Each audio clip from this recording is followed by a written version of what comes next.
가 한 주간 사이에 어떤 분은 기침을 달고 교회를 오셨고, 어떤 분은 콧물을 달고 오셨고, 어떤 분은 아침에 밥보다 약을 더 많이 잡숫고 오셨고, 사실은 제가 알고 하는 이야기는 아니고 이때쯤이면 그러지 않을까 싶은 거지요. 그랬을 때 다른 것보다 건강에 대한 인사는 서로에게 꼭 필요하고, 또한 서로에게 위로 그리고 힘이 되는 것 같습니다.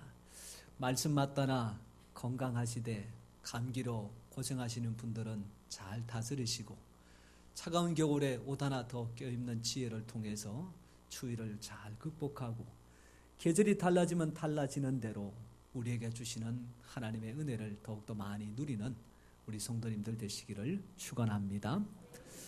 여러분, 말이라는 것이 하면 할수록 좋은 말이 있고, 하면 할수록 조금 깨름직한 말이 있는 것 같아요. 어느 집사님 집에 앵무새가 있는데, 앵무새는 입만 열면 하는 말이 뽀뽀합시다 그랬단 말이에요. 앵무새가 그럴 만한 사연이 있었나 보지요.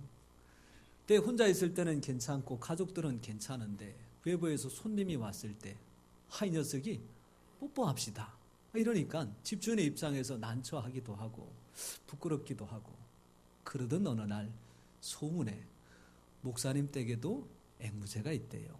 근데 그 앵무새는 입만 열면 뭐라고 말하느냐 그랬더니 기도합시다 그러더란 이야기입니다. 옳거니 잘 되었다. 우리 집 앵무새, 목사님 앵무새하고 같이 지내게 하면 배워서 달라지지 않을까. 두 녀석을 한 군데 갖다 놓으니까 이 녀석도 조금 눈치가 있는지 처음에는 서먹서먹하다가 시간이 좀 지나니까 지나 내나 똑같은 앵무새라 말을 트기 시작하는데, 이게 그래도 집사님 집에서 온 앵무새가 그래도 나은지 먼저 입을 엽니다. 뭐라고 인사를 했을까요? 뽀뽀합시다. 그랬더니 목사님 집의 앵무새가 평소 같으면 기도합시다 이래야 될 텐데, 그 말을 듣더니 덜커덕 내뱉는 말이 주여 응답해 주셔서 감사합니다 이랬단 말이에요. 도대체 이 이야기를 왜 하는가 봤더니 밑에 이런 내용들이 적혀져 있습니다.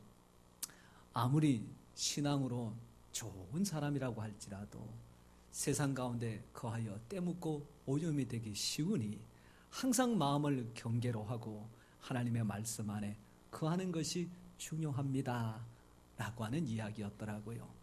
지난 한 주간 다시 한번 우리의 마음을 다시 한번 잘 살펴보고, 새롭게 시작되는 이 한 주간은 지난주보다는 믿음에서 한 걸음 더 나아가고, 신앙 가운데서 조금 더 깊이 들어가고, 봉사와 헌신하고 살아가는 삶 자체의 기쁨과 즐거움을 더 많이 누리는 우리 모든 성도님 되시기를 축원합니다. 그런 우리의 삶을 가르쳐서 예수님은 소금이다 빛이다 그렇게 말씀을 하셨고, 이 말씀을 깊이 묵상했던 사도 바울은 구별된 삶이라 그렇게 말했습니다. 여러분, 그런데 구별된 삶을 사는 것이 이게 사실은 만만치가 않아요. 예를 들어서 제가 우리 한 분 한 분들을 만나서 이렇게 물어봅니다. 지난 한 주간 동안 마음으로 원망한 적 있습니까? 없습니까? 속으로 나쁜 생각 한 거 있습니까? 없습니까? 제가 딱 잡고 여쭈어봤을 때에 아니요 목사님, 나는 한 번도 단 한 번도 그런 생각한 적 없습니다. 그렇게 말하실 분이 계실까? 사실은 이 질문을 거꾸로 누가 저한테 물어보실 때에 목사님 저는 결단코 그런 적이 없습니다 라고 말할 자신이 없다는 거지요. 죄송한 표현이지만 저나 여러분들이나 키를 재어본들 도토리에 키재기 같을 거고, 또한 걸음을 걸어본들 50보 아니면 100보라고 친다면 피차 일반이 아닐까 싶은 거지요. 그런데 그런 가운데서도 7번 넘어졌다가 포기해버리는 사람은 그것으로 끝이 나지만, 8번째 주님께서 내미시는 손을 붙들고 한 번 용을 써 일어나는 그 사람에게 하나님께서 구별된 삶의 은혜를 베풀어 주십니다. 오늘도 넘어졌던 흔적 있고 잘못한 것 있어 기도하고 예배할 때에 마음이 아플지라도 기도하여 구하면 용서하여 주시고 주님을 찾을 때 은혜로 충만케 하여 주시니 그 힘과 능력을 덧입고 새로운 한 주간을 믿음과 신앙 안에서 새 출발하는 구별된 성도님 다 되시기를 축원합니다. 여러분, 오늘 말씀은 안디옥 교회에 일어났던 한 가지 사건을 통하여 우리에게 주시는 하나님의 말씀인데, 먼저 안디옥 교회는 어떤 분들이 그리고 어떤 일들이 있는지 말씀을 통해서 같이 한번 살펴보겠습니다. 13장 1절 말씀입니다. 이 말씀을 읽으실 때에 안디옥 교회에 하나님께서 어떤 직분자들을 세워주셨을까, 또 어떤 역할을 하는 사람들이 있고 그 사람들의 숫자는 하나, 둘, 셋, 넷 꼽을 때에 몇 사람쯤 되는가, 말씀을 읽으면서 꼭 신중하게 생각하시고 물으실 때에 답변해 주시면 감사하겠습니다. 같이 읽어보겠습니다. 시작. 안디옥 교회에 선지자들과 교사들이 있으니 곧 바나바와 니게르라 하는 시므온과 구레네 사람 루기오와 분봉왕 헤롯의 젖동생 마나엔과 및 사울이라. 성경을 보셔도 괜찮은데 저 문장이 사실 아리까리한 데가 있어서 여러분들이 잘 생각을 하셔야 됩니다.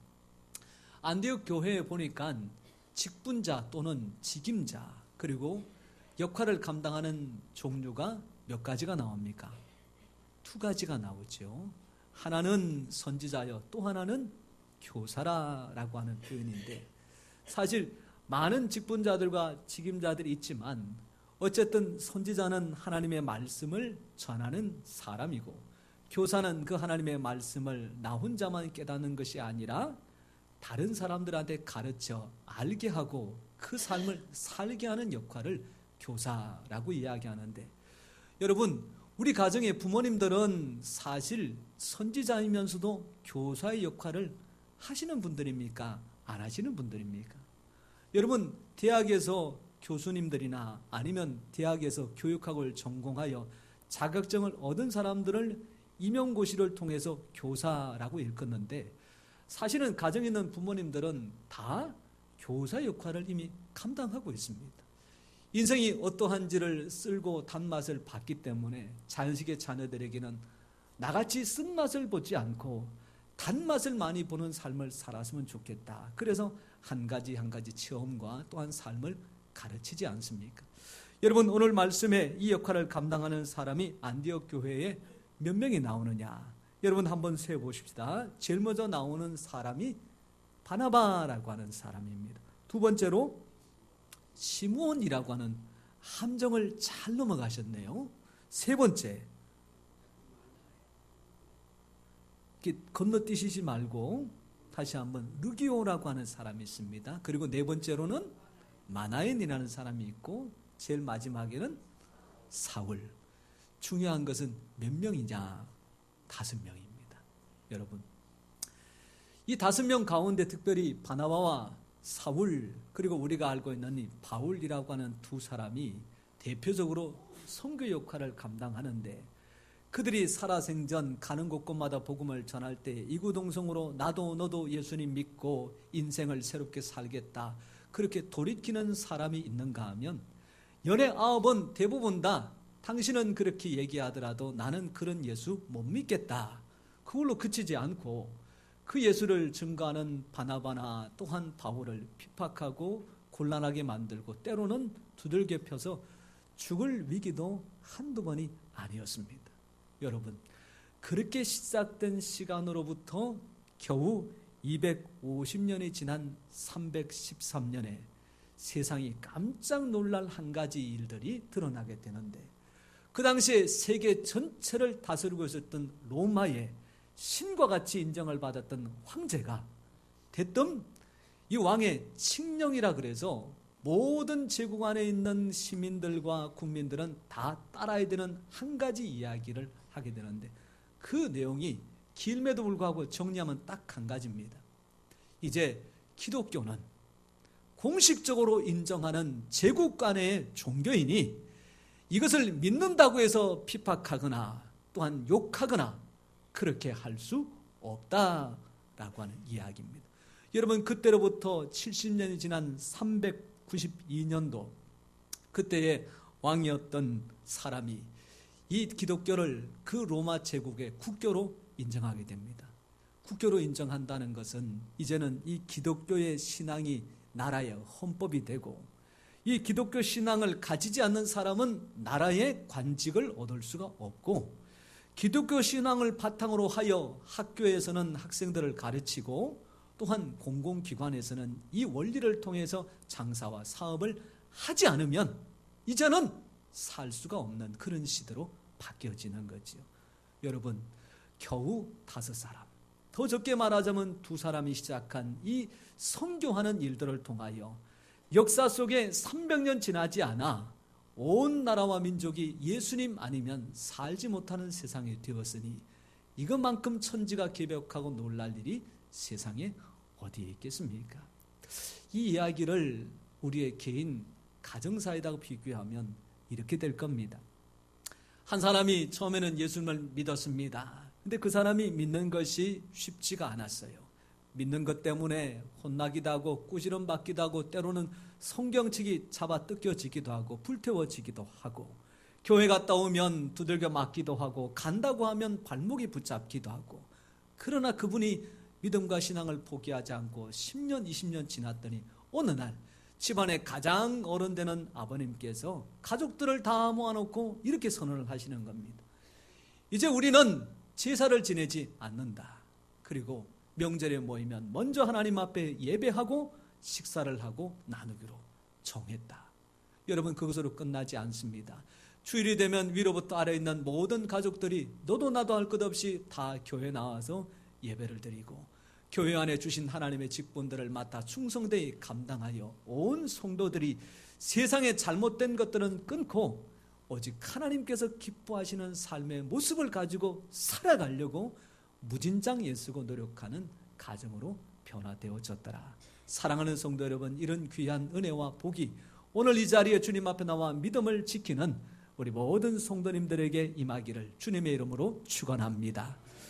여러분, 이 성경의 사건들을 가장 잘 표현할 수 있는 성경 구절을 찾아봤을 때에 저는 뭐니 해도 욥기 8장 7절의 말씀을 생각하지 않을 수가 없습니다. 여러분, 이 말씀을 근거로 이런 이야기를 좀 드려봅니다. 여러분, 사람들은 자연스럽게 내뱉는 말 중에 심은 대로 거둔다라고 하는 말이 있습니다. 그렇다면 그 말 그대로 악을 심으면 악을 거두게 되고 거짓을 심으면 거짓을 거두게 됩니다. 원한을 품으면 계속해서 보응이 오게 되고, 그것이 나라 안에서는 피바람이 불고 가문에서는 분쟁이 끊이지 않고 가정에서는 다툼으로 불행하게 되는 거지요. 그런데 거짓과 또한 악, 그리고 원한과 복수의 마음이 아니라 오직 하나님을 향한 믿음을 가지고 심고 나아갈 때에 하나님께서 그에게 어떻게 이루어 주실까? 8장 7절 말씀을 통해서 우리 함께 읽고 마음속에 주신 믿음 가지고 아멘으로 화답하겠습니다. 시작. 내 시작은 미약하였으나 내 나중은 심히 창대하리라. 할렐루야. 옛날에 마님하고 모성 사이에 일어났던 한 일입니다. 보통 이런 이야기에 등장하는 마님은 인자하고 성품이 좋아 그 모습을 잘 대해줬다라고 하면 이야기거리가 안 됩니다. 그래서 항상 이 마님의 특징은 일단은 심술이 굳습니다. 그리고 이 모습을 부리되 어떻게 해요? 새벽부터 밤늦게까지 쉴 새 없이 일을 시키고 그 다음에 줘야 될 세경을 제대로 줄까요? 안 줄까요? 안 줍니다. 이거 얼마나 속이 상하겠어요. 그런데 요즘 같으면 뭐 노동청에다가 신고도 하겠지만 옛날에는 그랬다가는 오히려 모성자료도 빼앗기고 멍석말이 당하기 십상이라 함부로 말도 못한단 말이에요. 그때 이 모습이 생각하다가 고민하다가 머릿속에 깜빡 떠오른 아이디어 하나. 그래서 마님을 찾아갔습니다. 마님, 지금까지 제가 일한 것에 대하여 제대로 계산해 주지 않은 세경에 대해서는 제가 더 이상 왈가왈부하지 않겠습니다. 이야기를 듣는 순간 마님의 마음이 솔깃한 거죠. 이 모습이 웬일이야? 무슨 소리 하려고 그러는 거지? 그래서 이 모습이 하는 이야기가, 그러나 앞으로는 제게 일한 것에 대하여 세경을 매일매일 계산해서 주십시오. 어떻게 계산할까 그랬더니 오늘 하루에 일한 것에 대하여 세경은 쌀 한 톨이면 족합니다. 그 대신 그 다음 날에는 2톨, 그 다음 날에는 4톨, 그 다음 날에는 8톨. 그러니까 전날 일한 것에 곱으로 주시면 됩니다. 순간 생각해 봤을 때에 내일 당장 일하고 쌀 한 톨만 주면 된다는 생각 속에 이 마님이 덜컥 잘 됐다. 그럼 그렇게 하자.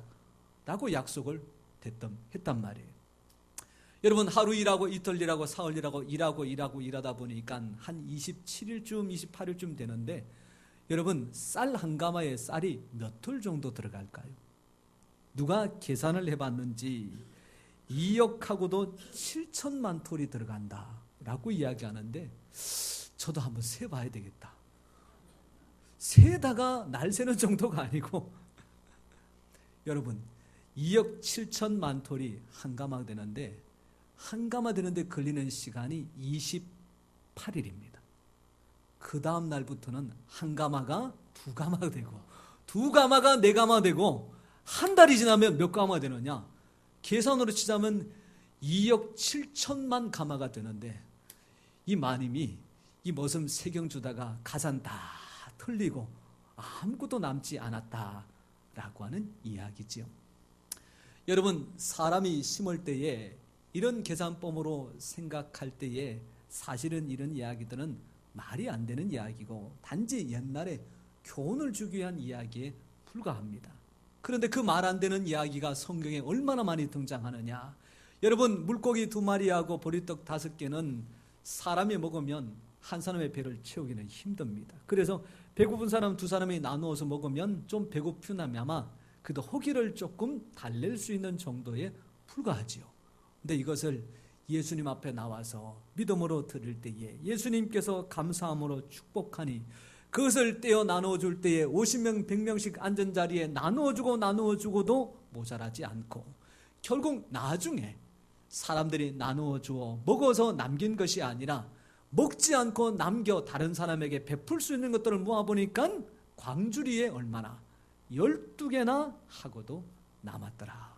사랑하는 성도 여러분, 비록 나의 시작은 이와 같이 작고 보잘것없어서 나도 그렇고 사람도 그렇고 별반 신통치 않다 말할지 모르지만 그것을 전능하신 하나님에 대한 믿음을 가지고 심을 때에 우리 하나님께서 그 나중은 결과는 창대케 하여 주시되 사람의 상상의 범위를 뛰어넘고 생각의 한계를 극복하여 모든 사람들에게 이것이 하나님의 역사입니다. 드러낼 수 있는 간증이 되는 줄 믿습니다.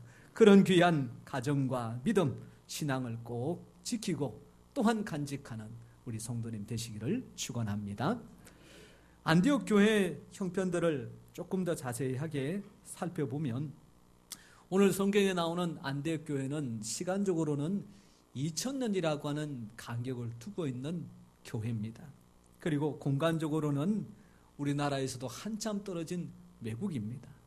그러나 한 가지 다행스러운 것은 입이나 코나 이런 모든 모양새가 우리와는 차이가 많이 나는 유럽에 있는 사람들 아니고 또한 얼굴 색깔만 하더라도 구별되는 아프리카 사람도 아니고 우리와 비슷한 아시아권의 얼굴 색깔도 비스무리한 사람들이라고 하는 것이 그나마 위안이 되기는 합니다. 이스라엘의 그 당시의 형편은 사실은 나라를 이미 잃어버린 지가 한참이 되어졌고 전 세계 초강국인 로마가 이 이스라엘의 모든 것들을 틀어지고 있으니 비록 왕은 있으나 로마에서 파견된 총독이 그 나라의 사람을 죽이든지 살리든지 할 수 있는 권한이 있고 왕은 그 일에 왈가왈부할 수 없는 그런 형편인데 이런 이스라엘의 형편을 가장 잘 설명할 수 있는 표현이 있다면 우리 대한민국에 있었던 안타까운 역사, 일제 강점기의 모습이 아니었을까 싶은 거지요. 그럴 때에 이스라엘 사람들의 오매불망 소원 한 가지가 있다면 무엇이겠습니까? 하나님, 언제쯤이면 우리나라가 해방을 맞을 수 있겠습니까? 예수님이 마지막 승천하시기 전에 베드로라고 하는 예수님의 수제자가 예수님한테 마지막으로 던진 질문이 무엇입니까? 예수님, 말씀하신 그 나라가 언제 이스라엘 땅에 임하겠습니까? 언제까지 우리가 나라 이런 서름을 가지고 이렇게 어렵게 살아가야 됩니까? 라고 하는 질문이었습니다. 그리고 그 나라를 다스리고 있는 로마의 총독은 어떻게 하든지 이 지방에 있는 이스라엘의 총독이 아니라 로마 중앙정부에 올라가서 거기서 실권을 가지고 내가 한번 권세로 한번 살아봐야 되겠는데, 그런 생각으로 가득 차 있고, 또한 가난한 사람들은 어떻게 하든지 오늘 하루를 내가 무엇을 먹고 가족을 무엇으로 배를 불릴 수 있을까, 이런 생각만이 가득 차 있는 그 시절에 오늘 이 안디옥 교회에 있는 5명에게는 어떤 생각이 가득 차 있을까? 여러분, 오늘 읽었던 말씀 2절 말씀과 3절 말씀을 우리 같이 한번 읽어보겠습니다. 여러분, 그런 시절에 과연 하나님의 역사 앞에 쓰임받았던 이 인물들의 마음에는 과연 무엇을 담고 있었고, 그들이 이런 세태 가운데서도 주목하여 평생의 목적으로 삼았던 것은 과연 무엇일까? 도대체 그것이 무엇이길래 하나님은 이와 같은 역사를 만들어내셨는가? 우리 같이 한번 2절과 3절을 읽어보겠습니다. 시작. 주를 섬겨 금식할 때에 성령이 이르시되 내가 불러 시키는 일을 위하여 바나바와 사울을 따로 세우라 하시니 이에 금식하며 기도하고 2 사람에게 안수하여 보내니라. 할렐루야. 여러분, 이 5 사람에게 지금 중요한 것은 주님입니다. 그리고 중요한 것은 주님께서 우리에게 원하시는 일들입니다. 그리고 또한 중요한 것은 주님께서 원하시는 일들을 우리가 어떻게 하면 잘 감당할 수 있을까? 여러분, 이 모든 내용들을 성경에 있는 말씀 딱 한 구절로 얘기한다면 이 사람들의 관심사는 오직 한 가지. 주 예수를 믿으라. 그리하면 너와 내 집이 구원을 얻으리라. 먹는 문제, 나라를 회복하는 문제, 또한 중앙정부에 가서 권세를 휘두르는 이런 모든 문제보다 더 근본적으로 인생에게 중요한 것은 예수님을 믿느냐, 믿지 않느냐, 그분을 나의 주인으로 모시느냐, 그렇지 않느냐, 그것이 가장 중요하다는 이야기입니다. 여러분, 지금 이 시대를 살아가는 사람들의 관심사는 다양합니다. 그런데 100년 전의 사람들의 관심사는 오늘과 조금 달랐을까요? 그렇게 다르지 않습니다. 2000년 전 이스라엘의 사람들의 관심사와 오늘 우리 관심사, 사실은 별반 차이 나지 않습니다.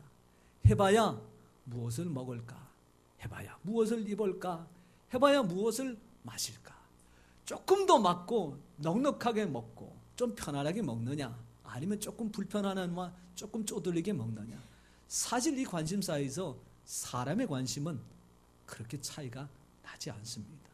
그런데 이런 변화되고 달라지는 세태 속에 변치 않는 유일한 한 가지, 그리고 달라지지 않는 변치 않는 한 가지, 이 모든 일들에 예수님을 믿어 구원받는 것 하나만이 인생이 살아갈 유일한 목적이요, 또한 그것이 인생의 유일한 축복의 통로라는 사실입니다. 사랑하는 성도 여러분, 세상 많은 사람들이 다른 관심사에 빠졌을지라도 우리는 어떻게 하든지 주님을 모시고 말씀을 지키고 행하는 삶을 통하여 주께서 말씀하신 구별된 삶의 주인공들 다 되시기를 주님의 이름으로 축원합니다. 여러분, 어떻게 하면 이런 관심사를 가지고 이 이스라엘 사람들 가운데 특별히 이 5명이 마음을 같이하여 이 귀한 일들을 감당할 수 있을까? 여러분, 이 5 사람들의 면면을 한번 살펴보면 이 부분들이 결코 쉽지는 않았을 것이다 라고 하는 생각을 갖게 됩니다. 오늘 5명 중에 첫 번째 나오는 사람이 바나바라고 하는 사람인데, 이 사람을 가장 대표적으로 설명할 수 있는 한마디는 안디옥 교회의 그 당시에 담임 목사와 같은 역할을 했던 사람이다고 하는 겁니다. 두 번째로 나오는 사람들이, 한 사람은 니게르라하고는 시몬과 한 사람은 루기오라고 하는 사람인데, 이 루기오는 구레네 사람이라고 이야기를 합니다. 두 사람 다 사실은 좀 차이는 나지만 니게르라고 하는 표현은 얼굴이 검다라고 해서 흑인이라는 표현이고, 구레네에 산다라고 하는 것은 아프리카 사람이기 때문에 마찬가지로 얼굴색이 검다라고 하는 이야기입니다. 얼굴색이 검다는 것은 단순하게 피부색의 차이가 아니라 어느 민족보다 인종차별이 심했던 유대인들에게 이 얼굴이 검은 사람들은 항상 노예로 취급받는 그런 존재였어요. 그러다 보니까 예수님이 십자가에 못 박혀 돌아가실 때에 그 십자가가 너무 무거워 쓰러지셨단 말이에요. 그 주변에는 많은 사람들 가운데서 유독 한 사람을 붙들어 가지고 그 십자가를 지게 하는데 그 사람이 누구냐? 구레네 시몬이에요. 왜 그 사람이 뽑혔을까요?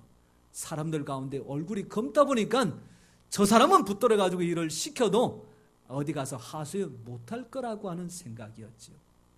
여러분, 그리고 네 번째 나온 마나인이라고 하는 사람은 헤롯의 젖동생이었다라고 하는 표현인데, 여러분, 그 당시에 이스라엘 왕 헤롯은 이스라엘 사람들을 위하여 사는 왕이 아니라 로마에 어떻게 하든지 잘 보여서 이스라엘을 다스릴 수 있는 이 고난을 자기와 자기의 자손들에게 어떻게 하면 물려줄까라고 생각하는 사람이었기 때문에 사실은 이스라엘 사람들이 별로 좋아하지 않았지요. 권력에 기합하여 살아가는 그 사람의 젖동생같이 친분이 있었다라고 하는 이야기는 사람들과 사실은 편안한 관계를 맺기는 쉽지가 않았습니다. 그런데 제일 마지막에 나오는 사람이 누구냐 봤더니 사울이라는 사람이에요. 여러분, 사울은 그 당시에 바울로 바뀌지 않았을 시절, 사람들에게는 여전히 사울이라는 존재로 기억되는 시절, 그 당시에 예수 믿는 사람에게 사울은 딱 한마디로 공공의 적입니다. 누구든지 사울을 만나면 피해라, 또는 사울을 어떻게 하든지 좀 붙잡아서 테러를 좀 가한다면 차라리 우리가 믿음 생활하는 것이 좀 편하지 않을까. 여러분, 각자를 뜯어보고 살펴보니 이런 허물과 이런 먼지와 이런 추잡한 모습들이 없는 사람들이 한 사람도 없습니다. 그런데 이 사람들이 함께 모여서 귀한 교회를 이루고 선교를 감당하여 세계를 바꾼 역사에 쓰임받기 위해서는 바로 이 문제를 어떻게 해요? 덜추어서 까발려서 허물을 챙기고 그것을 지적하여 나무라는 것이 아니라, 그럼에도 불구하고 과거의 허물을 묻고 먼지를 덮어주고 그 사람들의 잘못보다는 좋은 점들을 찾아서 세워줄 때에 비로소 그 속에서 하나 되고 건강하여 강건한 믿음의 공동체가 된 것입니다. 사랑하는 성도 여러분, 2019년 한 해가 저물어 갑니다. 개인적으로도 돌아보면 후회스럽고 안타까운 일들이 많이 있으나 어차피 시간은 지나 2020년은 다가오는 이 마당, 나 자신의 지난 과거가 발목을 잡고 2020년을 부정적으로 보는 것보다는 그 모든 삶은 덮고 2020년을 향하여 밝고 기대를 가지고 출발하는 것이 지혜로운 사람이고, 관계에 있어서 여러 가지 얽히고 설킨 일들이 있다고 할지라도 그것을 묻고 덮고 감싸주고 또한 잘 살펴서 더욱더 귀하고 복되고 건강한 관계로 회복하는 것이 우리 하나님의 우리를 향한 선하신 뜻인 줄 믿습니다. 여러분, 요즘 듣는 많은 이야기 중에 이런 말이 있지요. 털어서 먼지 안 나는 사람 있을까요, 없을까요? 이건 다른 사람을 가리키는 것이 아니라 저를 가리키는 말이고, 저를 가리키는 말임에 동시에 오늘 이 자리에 있는 분들 중에 이 말에 나는 제외해 주십시오라고 말씀하시는 분들이 계실까 싶은 거죠. 근데 여러분, 먼지 털고 또한 오염물이 묻어 있음에도 불구하고 그것을 좋아하는 한 사람을 소개해 볼 테니까 여러분들께서 한번 같이 생각을 해 보십시오. 가정에서 식구들의 빨래는 항상 가정주부가 전담하기 마련인데, 저희 집에도 직장 생활하는 어머니께서 항상 밤늦게 들어오시면 모든 가족들의 빨래를 담당하시지만 유독 그 현장에서 일하다가 때묻고 먼지 투성이 된 아버지의 작업복만큼은 유별나게 챙기시는 경향이 있었습니다.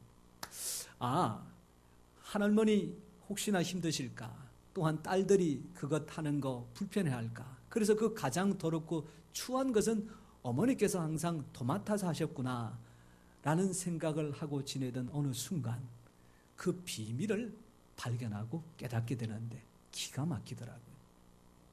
현장 일을 하셨던 아버지께서는 항상 거래처에서 물건을 갖고 오면 요즘같이 카드로 결제하는 것이 아니라 30년, 40년 전에는 현금으로 결제를 하시게 됩니다. 지갑에는 항상 그런 일들을 생각하여 두툼한 현찰을, 그리고 올 때마다 거래 명세에서 영수증을 받고는 지불하고 거스름돈을 받게 되는데 현장에서 일을 하다 보니 이거를 일일이 지갑에 넣기가 거추장스러워 항상 생각나는 대로 주머니에다가 찔러 넣기 마련입니다. 그런데 기가 막힌 것은 지갑에 있는 것은 당신의 돈인 줄 아나 주머니에 있는 것은 새까맣게 잊어버리더란 얘기예요.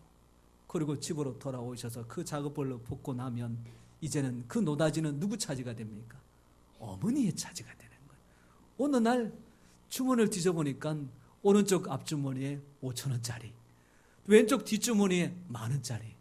이야, 이게 매일 같지는 않지만 그런 노다지를 발견하면 그 먼지 묻고 오염이 묻어있는 그 바지, 빨래를 하고 싶겠습니까? 안 하고 싶겠습니까?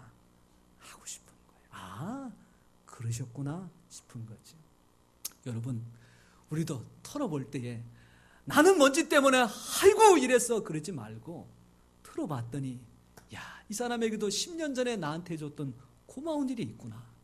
털어봤더니 이 사람에게 나한테 5년 전에 해줬던 따뜻한 말 한마디가 있구나. 털어봤더니 이 사람에게 1년 전이 신앙생활할 때에 나를 위해서 기도해줬던 그 은혜가 있구나. 여러분, 털어서 이것들을 발견하는 순간 우리의 마음은 얼마나 기쁘고 즐겁겠습니까? 여러분, 털어 먼지 안 나는 사람 아무도 없는 이 시절, 털어서 나오는 먼지를 볼 것이 아니라 그에게 있는 소중한 사랑과 내게 베풀어 주신 은혜, 그리고 그 사람에게 있는 진실과 또한 믿음의 좋은 성품들, 그것을 우리가 발견하고 칭찬하고 세워준다면 어떤 사람을 만나더라도 하나님께서 원하고 축복하시는 복된 만남이 될 줄로 믿습니다. 이 안에 우리의 삶을 결산할 때에 나의 허물과 그의 허물을 주님 앞에 다 내어 맡겨 덮게 하시고 베풀어 주신 은혜와 사랑을 다시 한번 기억하고 간직하여 믿음과 신앙 안에서 더욱 아름답고 행복한 귀한 시간 이 안에 꼭 되시기를 주님의 이름으로 축원합니다. 기도하겠습니다.